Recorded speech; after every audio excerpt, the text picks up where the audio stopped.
The payment clerk had pressed the black unknown stamp above Verena Holt's name when Zenobia Vale caught his wrist. She was verified before final approval, Zenobia said. You do not erase a living claimant because a check came back. Moonlight slid across the table. The rejected check, bright and silver, folded once like a wing, and flew past the clerk's ink pad into Verena's shaking hands. If the check knew where to return, who had marked her unknown? The clerk backed into the payment shelves. Verena held the glowing paper against her chest, her factory-burned fingers bent from old injury and new fear. Settlement receiver Bernard Moss sighed from the distribution dais. A moon reaction, Majesty, nothing more. Checks often answer to prior sympathy after fraudulent claimants stir them.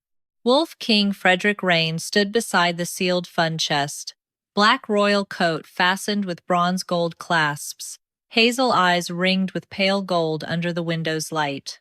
He was 25, dangerously composed, and too beautiful for the damage in his certification order. His signature had approved final distribution after Bernard claimed missing women could not be verified. Now that signature stood between injured women and medicine money. Zenobia faced Frederick, not the clerk. Your certification is allowing verified claimants to be purged during distribution. Bernard lifted one hand. Mistress Vale confuses magic with eligibility. The check shows an old connection, not a payable claim. What does the check prove? Frederick asked. Zenobia kept her voice exact. That Verena Holt is alive and was identity verified before the settlement became final. Can it prove the amount owed? No. Injury severity? Legal fraud? Who marked her unknown? No. That requires injury files, acceptance forms, identity punch marks, payment runs, returned mail claims, courier ledgers, clinic cards, substitute recipient accounts, and fee records. Bernard inclined his head. Precisely. The receiver's office must protect the fund from duplicate identities. Mistress Vale's sentiment would drain compensation from truly injured women. Verena whispered, I am truly injured. Zenobia turned at once. Do not answer without a record. Bernard smiled. Coaching claimants already? Protecting a woman from being made smaller than a stamp. Frederick stepped down from the dais. Close, the scar across his left palm showed where factory gate glass had cut him during compensation riots. False claims had nearly collapsed a settlement before. Fear could have evidence behind it and still become cruelty. Produce her acceptance form, Frederick said. Bernard opened a clean folder. The active distribution file contains no verified claimant, only returned mail, duplicate risk, and failure to appear. Zenobia did not reach for the folder. Clean folders could be arranged. Bodies were harder to forge. Verena's hand still could not close around the check because the machine oil burns had healed into contractures. Record a conflict, Zenobia said. Moon, check, return, contradicts active file. Check number, claimant name, injury number, and return path preserved. The clerk looked to Bernard. Frederick said, Record it. Bernard's mouth tightened. Majesty, if every woman disappointed by returned mail can summon an examiner and a glowing draft, final distribution will never close. Final distribution should not close over living people, Zenobia said. Bernard withdrew a folded suspension notice from his ledger. Mistress Vale's examiner authority is under review for reviving unverifiable claimants and delaying payment to approved recipients. Verena looked stricken. Because of me? No, Zenobia said. Because the system fears being counted. Without examiner authority, she could not demand payment run originals, hold distribution, or compel returned mail ledgers. If she certified Verena as unknown, the check would vanish into rejected review and fees. If she refused, Bernard would call her the reason other injured women waited. Zenobia chose the woman holding the check. I refuse certification. she said. Verena Holt remains a disputed, verified claimant until identity marks and payment run records are reviewed. Frederick's gaze held hers. Attraction moved there, unwelcome and morally bruised by the order in his hand. Mistress Vale, you understand the fund is court-approved. I understand a court-approved list can still be purged after the court stops looking. His royal wolf shadow gathered along the floor, dark bronze with a black gold mane lowering its head beside the glowing check. It did not carry money. It followed the paper's path. As if power had noticed what paper had done, Bernard gave the clerk a small nod. Place the check in rejected review. Zenobia covered the check with her gloved hand before Verena could lose it twice. No settlement guard touches it. Verena holds it. The number is copied. The return claim is challenged in writing. Frederick did not order her hand removed. That mattered, but not enough. Distribution is held until sunset, he said. One afternoon teaches Bernard which shelves to empty, Zenobia answered. I need the rejected stack sealed now. Bernard laughed.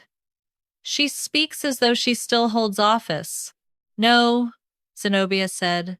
I speak as though verified women still exist after a stamp. The room went quiet. Then 3 checks in the rejected payment stack began to glow. One rose, then another, then a third. They lifted toward 3 women beyond the payment rail, each marked unknown in black ink. The 3 checks did not fly far before Bernard's clerks lunged for the rejected stack. Zenobia moved first. Hands away from the papers. One clerk froze with his fingers over a glowing draft. Another looked toward Frederick, waiting for the king to make obedience safer than truth. Frederick did not speak quickly enough. That delay cost him, because Zenobia saw it and so did the women beyond the rail. The first check struck the palm of a woman leaning on a cane. The second landed against the apron of a laundress with a bandaged throat. The third fluttered to the floor before a seamstress whose eyes filled before her hands could move. Names, Zenobia said. Agnes Rill, said the woman with the cane. Dovie Marsh. Helena Quince. Each name already carried a black mark in the rejected ledger, unknown. Bernard lifted his voice. No one leaves the chamber. These checks may have been stirred by proximity or grief. They were stirred by prior verification, Zenobia said. Until you prove otherwise, the claimants hold them. Frederick ordered the distribution chamber closed. Bernard ordered the women separated for duplicate risk review. Zenobia heard both and chose the claimants. Stay where witnesses can see you. Do not surrender your checks. If you have injury cards, acceptance receipts, clinic slips, payment notices, old addresses, anything with your claim number, keep them against your body. A settlement guard stepped toward her. Frederick's voice cut across the room. Mistress Vale is not under arrest. Bernard smiled without warmth. Only suspended from examiner authority. That suspension became public before twilight. Notices appeared on the payment doors. Claimants consulting Zenobia Vale may be reviewed for duplicate fraud and delayed distribution priority. By nightfall, the settlement office was closed. The rejected stack was sealed under Bernard's lock, and injured women waited outside with checks they feared to cash and pain they could no longer afford. Zenobia took them to the back room of a shuttered cooper's shop near the factory canal. Her uncle had once stored barrel hoops there.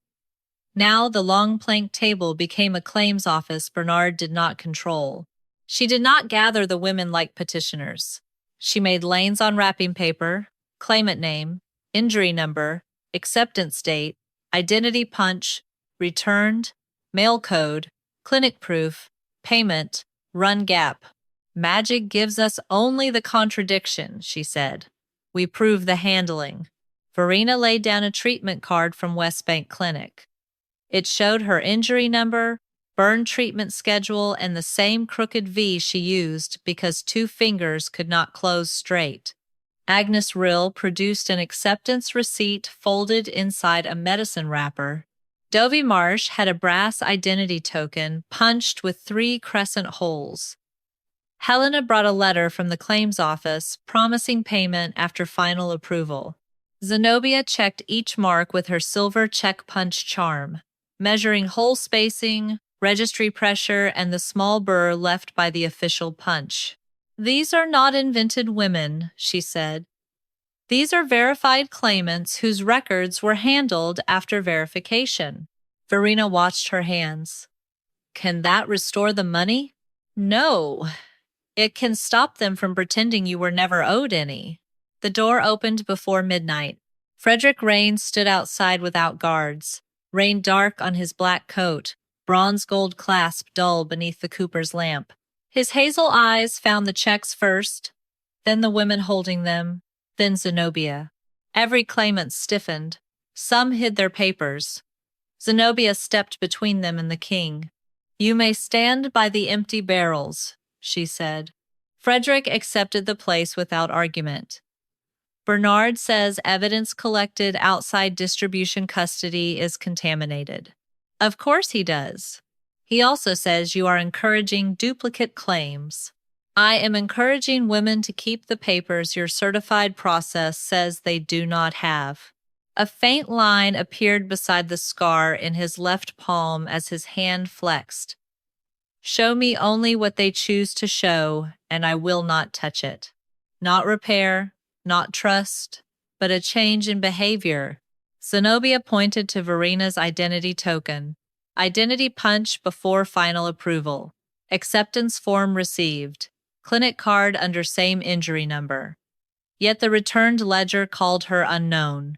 Frederick leaned forward but did not cross the barrel line. "Who carried the check?" "That is next." She placed Verena's last notice beside the moon-returned check. The notice claimed delivery failed at Stonebridge Lane. Zenobia knew the Canal District routes because payment run objections often hid in geography. Stonebridge mail began after noon, once factory wagons cleared the East Road.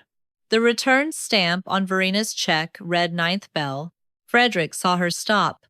"What?" This check was marked returned before her street's courier route could have begun. Bernard's warning reached them by runner before Zenobia could finish the next lane. Any claimant sharing injury records with a suspended examiner would be flagged for duplicate fraud review. Dovie Marsh folded over her bandaged throat. Zenobia pinned the warning to the cooper's post. "Good. Now the threat has a date."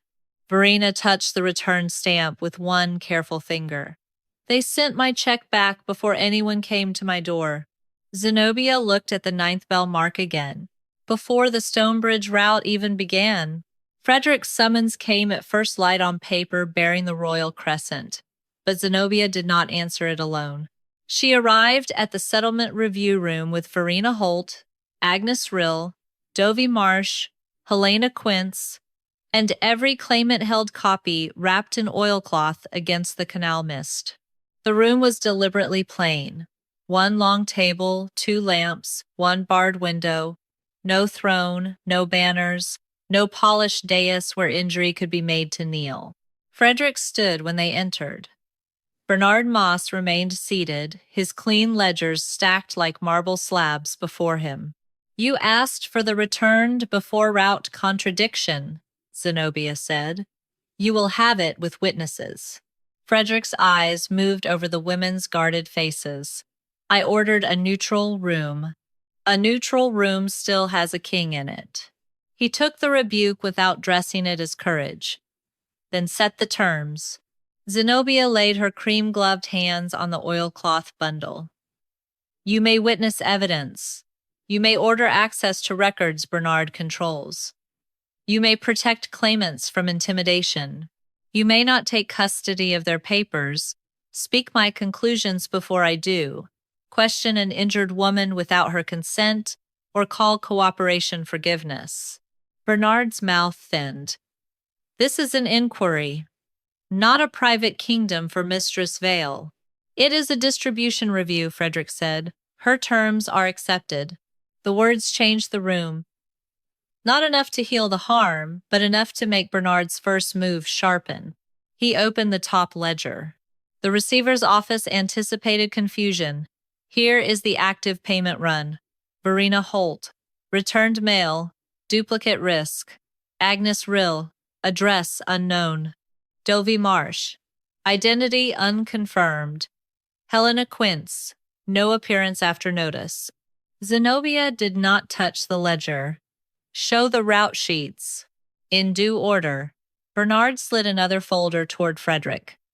First, the duplicate forms recovered from Mistress Vale's outside collection. Verena made a small sound. There were 2 acceptance forms under her name, 2 under Dovey's. The second signatures looked strained, crooked, different enough to frighten a fund committee and similar enough to poison the first claim. Bernard folded his hands. If your Majesty had not certified strict distribution controls, these duplicates would have paid twice. Frederick's jaw tightened. Zenobia saw old fear rise in him. Riot gates, false claimants, funds collapsing while the truly injured waited. Bernard had chosen the weapon well. These forms did not come from my bundle, Zenobia said. Can you prove that? Bernard asked. Not yet. That was the cut. Zenobia felt the claimants looking at her, measuring whether her certainty had weight or only heat. She drew breath slowly. I can prove they cannot be used until their custody is traced. Every claimant-held paper in my bundle was wrapped and listed at the cooper's shop. Those duplicates have no oil stain, no canal grit, and no witness initials from last night. Bernard smiled. So now dirt is law? No, custody is law. Dirt helps when men clean ledgers. Frederick looked from the duplicate forms to Zenobia. What access do you need? Courier route sheets. Returned. Mail slips. The chess ledger. And Elsie Merrick. Bernard's smile vanished. A postal courier is not qualified to interpret settlement eligibility. She is qualified to say whether she attempted delivery. Frederick turned to the door. Bring her in. Elsie Merrick entered without ceremony, a broad-shouldered woman in a rain-dark postal coat, her gray-brown braid tucked beneath a leather cap. She bowed to the king, then looked straight at Zenobia, as though relieved to find someone who understood bells, streets, and tired shoes. Bernard spoke first. Courier Merrick, you are aware that false delivery testimony can endanger a court-approved settlement? Elsie's face closed. So can false returned mail. Frederick's hand flexed once, scar whitening across his palm, but he did not interrupt. Zenobia placed Verena's return check number beside the route schedule. Stonebridge Lane? Afternoon route, Elsie said. Never before noon unless plague carts close the east road. This returned stamp reads 9th bell. Then I did not return it. At 9th bell, I was loading North Bank parcels. Bernard tapped the ledger. Perhaps another courier made the attempt. Elsie shook her head. Stonebridge belonged to my strap that week. My mark would be on any failed delivery slip. Is it? Zenobia asked. No. For the first time, Frederick moved before Bernard could answer. Produce the failed delivery slips. Bernard's fingers rested on his ledger too calmly. Some were summarized during batch review. Zenobia turned one page of Elsie's route book. Agnes Rill, Kane. Red door over cobbler's steps. I delivered her hearing notice myself. Dovey Marsh? Laundress, throat bandage, wrote replies because speaking hurt. Helena Kins? Moved rooms, not districts. Left forwarding chalk at the millboard. The women were no longer shadows behind stamps. They had doors, routes, wounds, and witnesses. Frederick lowered his voice. Why were they marked unknown? Elsie looked at Bernard, then at the locked evidence cabinet. Because the receiver's office sent returned. Mail claims before my routes closed. Bernard stood. This is speculation. Elsie reached inside her coat and placed a torn wax tag on the table. No, Majesty.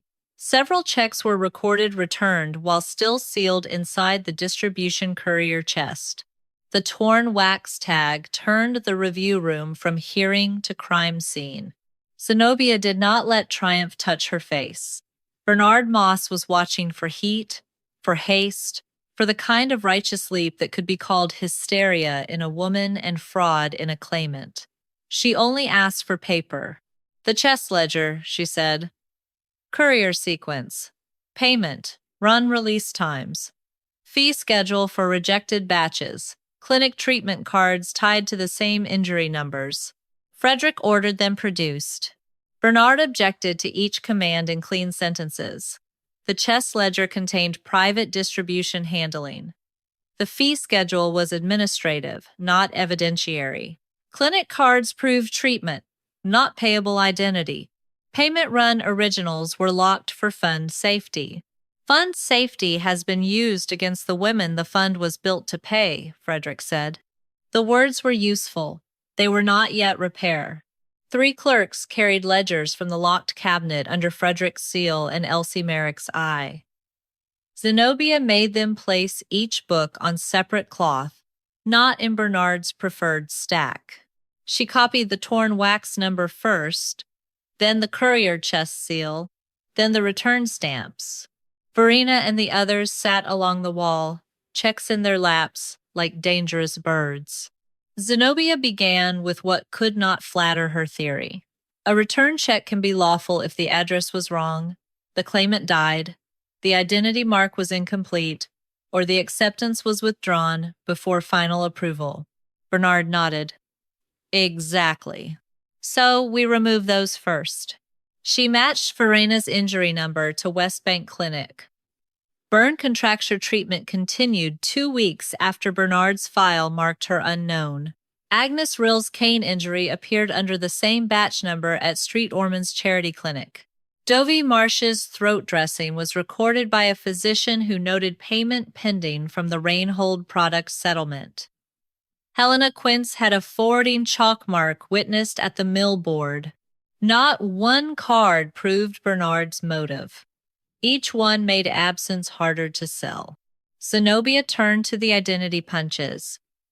The registry marks were small crescent holes with pressure burrs that bent the underside of the paper. False forms often copied holes cleanly. The women's acceptance receipts bore old punch burrs, flattened by handling. The active files Bernard brought had copied crescents cut too smooth. Frederick leaned close, stopping at the invisible line Zenobia had set in Part 3 and had not lifted. The duplicates were made after the originals? After or by a different punch? She looked at Bernard. And introduced without claimant custody. Bernard spread his hands. Or the claimants kept sentimental copies while false agents handled distribution copies. Agnes Rill struck her cane once against the floor. My injury is not sentimental. Zenobia's gaze softened only for her. No, that is why the record must do what pity cannot. They moved to the fee schedule. Rejected payment review charged the fund for each return check. Handling, verification, storage, address search, substitute recipient assessment. Every UNK known stamp made Bernard's office money before any woman received a coin. Frederick read the column twice. Zenobia saw the exact moment. Beauty left his face, and comprehension entered it. He looked less like a king and more like a man who had built a locked gate to stop thieves and found injured women trapped beneath it. This reform came after the North Quay fraud, he said quietly. Bernard's eyes sharpened. Zenobia waited. Frederick touched the scar across his left palm. A mill owner's cousins filed 43 false names after a boiler case. They drained the first relief chest before 5 widows with real burns were paid. I broke a gate to reach the hearing room when the riot started. His voice lowered. I made certifications strict so that would not happen again. Zenobia did not offer comfort. Strict rules are not neutral when one office controls the meaning of missing. No, he said. They are weapons if no one checks the hand holding them. Bernard shut one ledger too hard. Majesty, beware the examiner who teaches you to distrust the only office keeping order. Order has a cost ledger, Zenobia said. Let us read it. She laid 6 claimant lanes side by side. Verena, Agnes, Dovey, Helena, Mabel Cross, and Ruth Nair. Different districts, different injuries from the same factory product. Different clinics, different addresses. Same acceptance window, same identity approval mark before final court approval. And then the same code appeared. U-17. It sat beside each name in the active payment run, written after final approval, before payment release, and before any lawful objection notice. In Bernard's clean explanation, U-17 meant unknown claimant. In the chest ledger, the same code routed checks into rejected review. In the fee schedule, U-17 triggered administrator charges. In the substitute recipient worksheet, U-17 opened a secondary payment path. Elsie leaned over the route sheet. None of those streets were failed before the code. Zenobia marked the sequence in cream ink. They were not lost. They were converted. Bernard's face changed almost too quickly to name. Not fear. Calculation. Frederick looked at the 6 lanes. A code cannot decide a woman's existence. No, Zenobia said, but it can hide who profited from denying it. Outside the review room door, more women had gathered.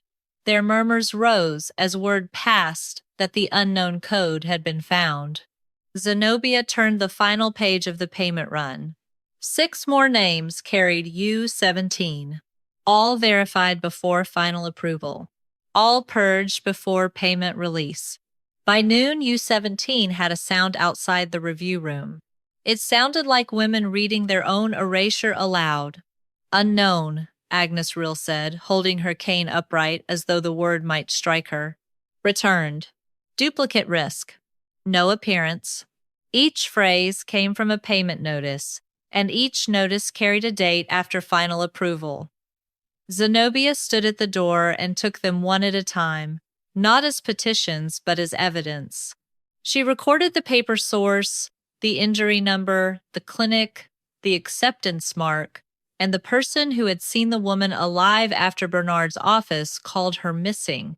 Frederick watched from 3 paces back because Zenobia had not invited him closer. That distance was not theater. The women still looked at his bronze gold clasps and saw the royal seal that had made Bernard's stamps feel final. A laundress named Dovey Marsh tried to speak and failed. Her throat bandage hid the product burn that had stolen her voice for more than a whisper. She pressed an unpaid apothecary bill into Zenobia's hand instead. No medicine until settlement payment. No payment because unknown. Unknown because the office that owed her money had named her so. Frederick read the bill over Zenobia's shoulder, then stopped himself and stepped back. Good, Zenobia thought bitterly. He was learning where his eyes did not belong unless invited. Bernard's retaliation reached the women before the next ledger did. A broadsheet appeared on the settlement doors, printed in black and red. Suspended examiner revives duplicate factory claims. Claimants urged to avoid outside agitation or risk delayed payment. Beneath it, someone had copied the duplicate acceptance forms Bernard had introduced that morning, letting the city see crooked signatures without seeing broken custody. Verena Holt stared at the notice as if it had opened her skin again. My landlord reads. Then we answer with records, Zenobia said. Records do not pay rent today. The sentence landed harder than accusation. Zenobia had no coin large enough to cure a royal certification. She had proof, and proof moved slower than hunger. Frederick heard it too. I can order emergency assistance. Zenobia turned on him. From the same authority that branded them suspect? His jaw tightened. Then tell me what protection does not control the witness.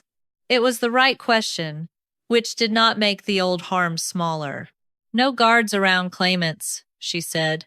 No royal clerk copying their private medical files. No money offered in exchange for silence or early settlement surrender.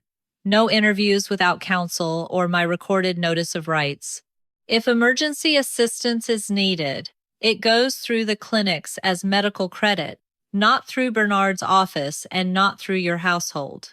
Done, Frederick said. Bernard, beneath the broadsheet, lifted his brows. Your Majesty may wish to consider whether Mistress Vale now dictates treasury disbursement while suspended. No, Frederick said. She describes the contamination my certification created.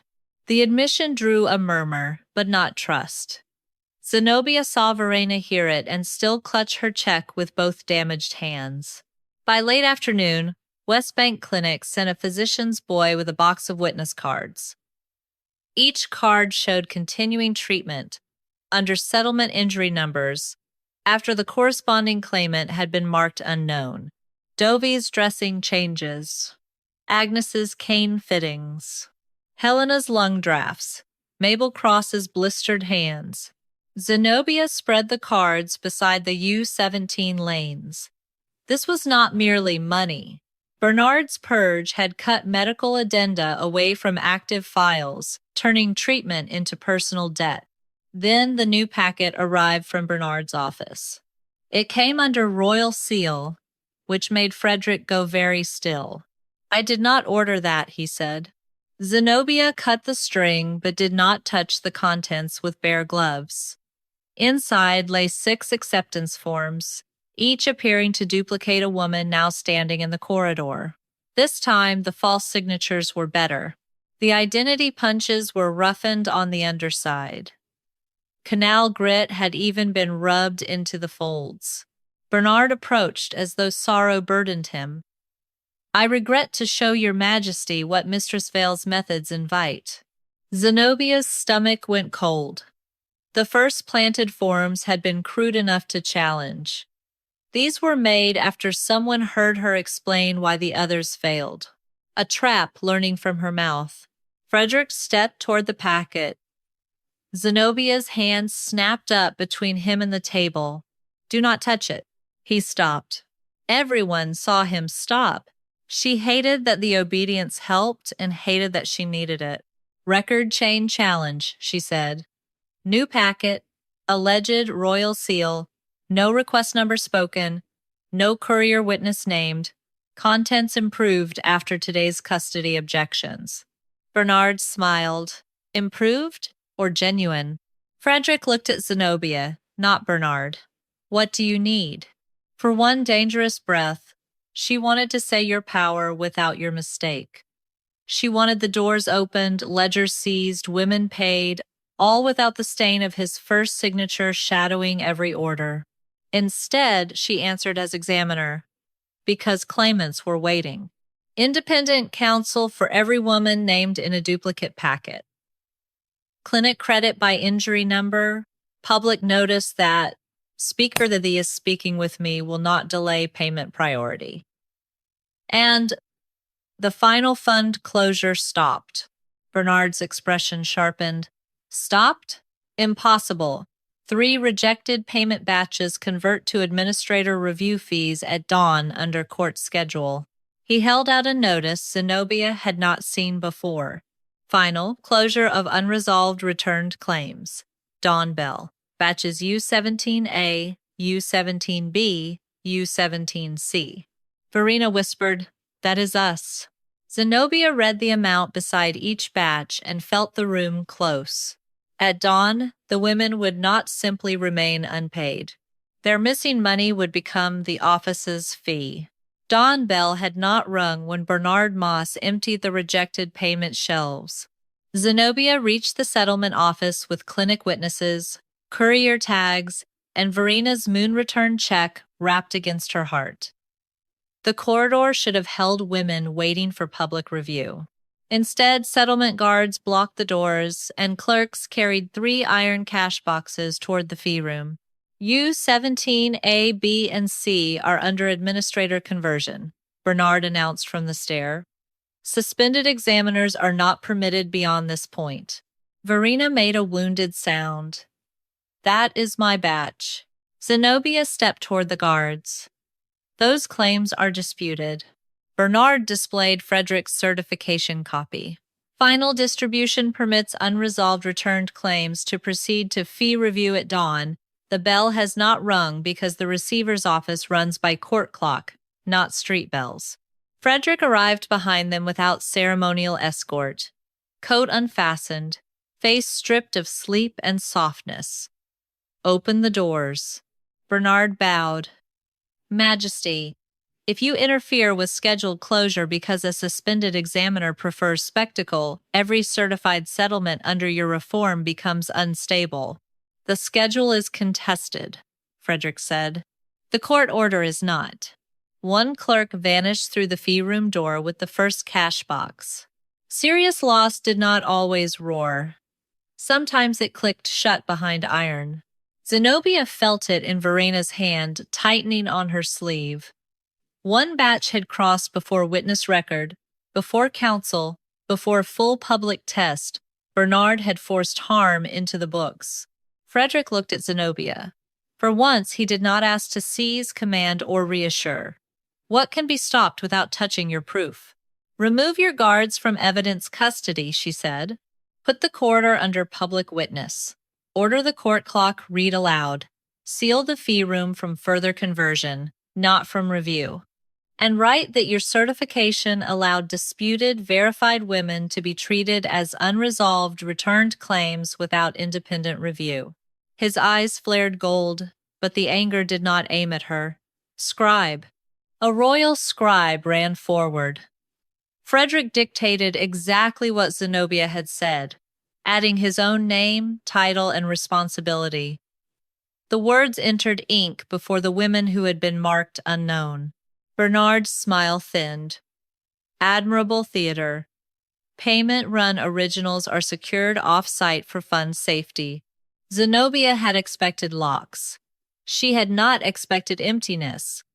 When the record shelves opened under Frederick's order, the original payment runs were gone. The drawers neat, the dust lines fresh. Agnes Rill struck her cane once. He moved the proof. No, Zenobia said, though cold-pressed under her ribs. He moved one proof. The contaminated duplicate packet could not save them. The original payment runs were missing. One batch had crossed into fees.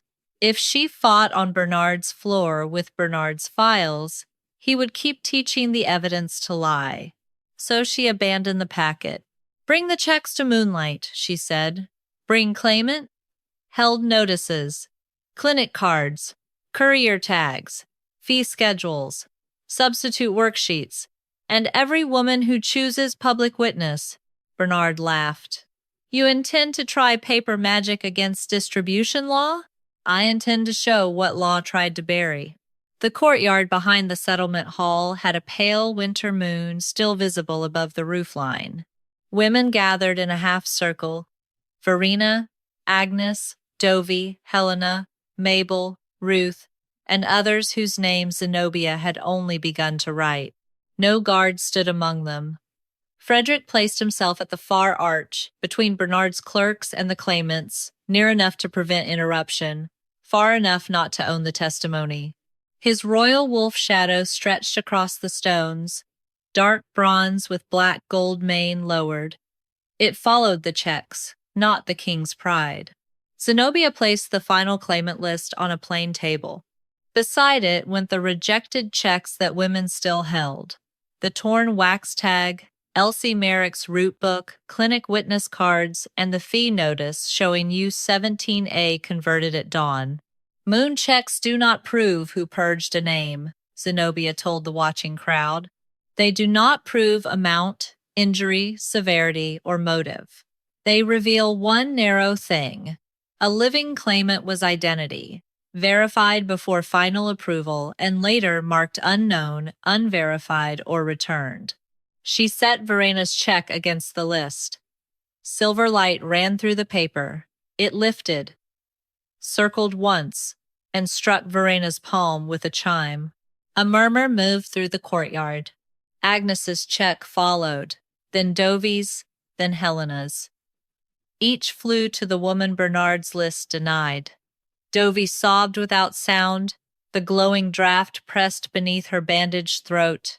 Elsie stepped forward with the route book. No delivery attempt before these return marks. The West Bank physician's boy held up clinic cards. Continued treatment under the same injury numbers after they were listed unknown. Zenobia placed the fee schedule beside the substitute worksheets Bernard had forgotten to hide because fees had seemed harmless beside stolen checks. The pattern opened like a wound. U-17 produced rejected review produced administrator charges preceded substitute, recipient assessment, and substitute worksheets carried the same clerk marks near different names. Frederick saw it. The courtyard saw him see it. "Read my record aloud," he ordered the scribe. The scribe's voice shook as he read that royal certification had permitted verified claimants to be converted into unresolved returned claims without independent review. Bernard's control slipped only for a breath. "If these women are restored on moonlight and rumor, every collective settlement Your Majesty has certified may be challenged. Factory smoke cases, lamp oil burns, mill rag infections, all of them. Your reform will collapse." Zenobia looked at the women holding checks that had returned to their own hands. "Then let every erased woman challenge it," she said. At that, one more check rose from the converted U-17A fee box, glowing through iron. The check glowed through the iron fee box as though moonlight had found a wound. No one moved. Even Bernard Moss stopped breathing loudly enough to be heard. Zenobia lifted one hand. "Do not open it until witnesses mark the seal." Elsie Merrick knelt beside the box and read the wax impression aloud. The West Bank physician's boy copied it. Agnes Rill tapped the courtyard stones with her cane for silence. Frederick stood at the arch, gold-eyed, but he did not touch the lock. Zenobia looked at him. "Order it, opened by a neutral hand." "The court clerk," Frederick said. The old clerk who kept exterior filings came forward, trembling. He broke the seal, lifted the lid, and stepped back. A check rose from the administrator fee packet, its edges silver, its endorsement line trembling. It hovered above Bernard's own fee receipt, then flew past every royal officer and struck the apron of Mabel Cross. Mabel stared down at it. Her hands were blistered raw from the factory polish that had eaten through her gloves months ago. Bernard recovered his voice. "One dramatic check cannot overturn distribution law." "No," Zenobia said. "That is why we read the law's trail." She placed Mabel's check in her hands and began where Bernard could not accuse her of magic. Claimant Mabel Cross. Injury number F41. Acceptance receipt dated before final approval. Identity punch. Original burr. Registry pressure. 3 crescent holes. Clinic card showing treatment after the receiver marked her unknown. The physician's boy lifted the matching card. Elsie opened the route book. No return delivery attempt. Her street was not on my failed list. Zenobia laid down the fee notice. U-17A converted at dawn. The same batch now contains her check inside administrator review fees. Frederick's scribe copied each sentence. The crowd did not cheer. Injured women knew better than to cheer while money was still behind locks. Zenobia turned to the substitute worksheets. Bernard had used different names, but the office hands had kept habits. 3 substitute recipients shared the same banking countermark. 2 listed rooms above a closed warehouse. 4 carried the same clerk notation beside U17. Search exhausted. Search exhausted, Zenobia said. Before the courier route closed, before clinic treatment ended, before objection notices reached the women, and before payment release. Bernard's face hardened. Substitute recipients are lawful when claimants disappear. Only if claimants disappear. Mabel raised her blistered hands. I was at Street Ormond's every second morning. Verena lifted her bent fingers. Dovey pressed her check beneath her bandaged throat. Helena held up the payment promise that had arrived after Bernard called her absent. Zenobia did not let the moment become a plea. Now the acceptance forms. The neutral clerk compared claimant-held originals with Bernard's duplicate packet. Under bright courtyard light, the differences were merciless. The duplicates bore roughened punch holes, but no registry pressure drift. The signatures copied pain without knowing which injuries caused it. Dovey's false second form curved letters as if she had a damaged hand, not a burned throat. Agnes's copied signature forgot the tremor that came when she wrote standing because sitting locked her hip. Frederick looked ill. They were made from assumption, from files, Zenobia said, but not from women. Bernard stepped backward toward the fee room door. Frederick's wolf shadow moved across the stones, dark bronze mane low, not blocking him, only making flight visible. Zenobia reached the decisive line before Bernard could turn the inquiry into royal fury. Moon checks proved these women were living verified claimants erased after final approval. Identity punches prove prior verification. Courier testimony proves return mail claims were false. Clinic cards prove continued treatment under the same injury numbers. Fee notices prove rejected batches became receiver income. Substitute worksheets prove payment paths opened the moment U17 erased the original claimants. She faced Frederick. That combination proves a distribution purge. Frederick turned to the courtyard, not to her. By my certification, this purge was treated as lawful. I made strictness sufficient where independent review was required.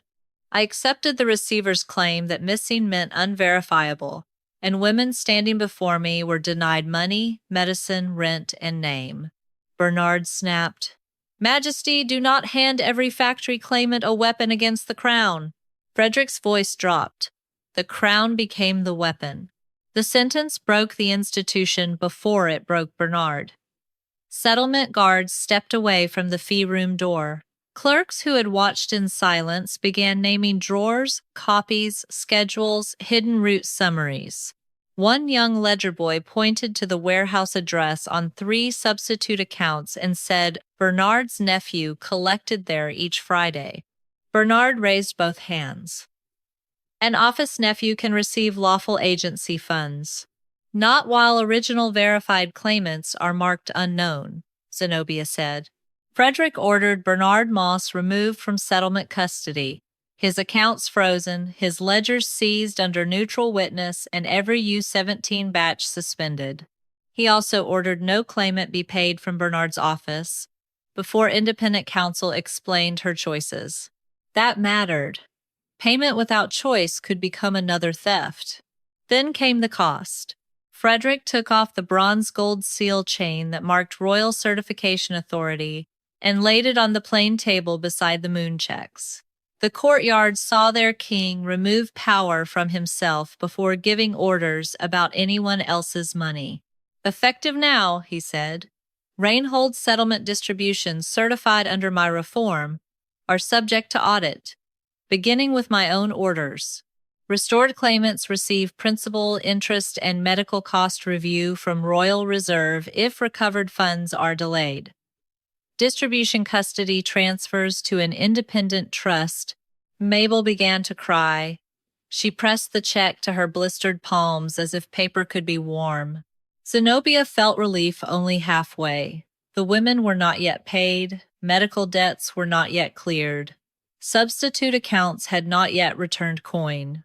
But Bernard's system had lost public permission to call them unknown. Frederick approached only to the distance she had allowed. "I will not ask what I have not earned," he said. "Good," Zenobia answered. "Repair has begun."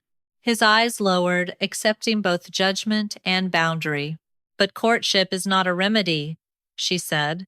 "No private appointment, no walk, no promise until every erased claimant receives corrected payment review, independent counsel, and medical cost assessment." Behind her, another fee box opened under neutral witness, and the moonlit checks inside began turning toward their owners. By sunrise, the settlement courtyard no longer looked like a place where women begged to be believed. It looked like an office rebuilt in public. Zenobia set the first repair table beneath the moon-pale arch where the checks had turned. Neutral clerks copied claimant-held identity marks. Elsie Merrick certified courier routes. Clinic witnesses matched injury numbers to treatment cards, and counsel sat with each woman before any payment choice was offered. No one from Bernard Moss's office touched the papers. Frederick stood beyond the arch without his bronze gold seal chain. The absence marked him more sharply than any crown. He remained there, letting the city see where blame landed. Verena Holt came first, fingers trembling around the check. "Do I have to take the payment today?" Zenobia heard the trap beneath the question. Money could rescue a woman and corner her. "No," she said. "You may choose principal with interest, medical cost review before release, challenge of any substitute payment, or full objection to the settlement amount. Counsel explains each choice before you decide.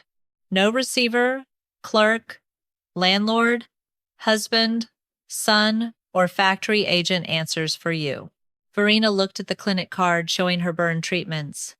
"I want my medicine paid first. I have slept sitting up 3 weeks."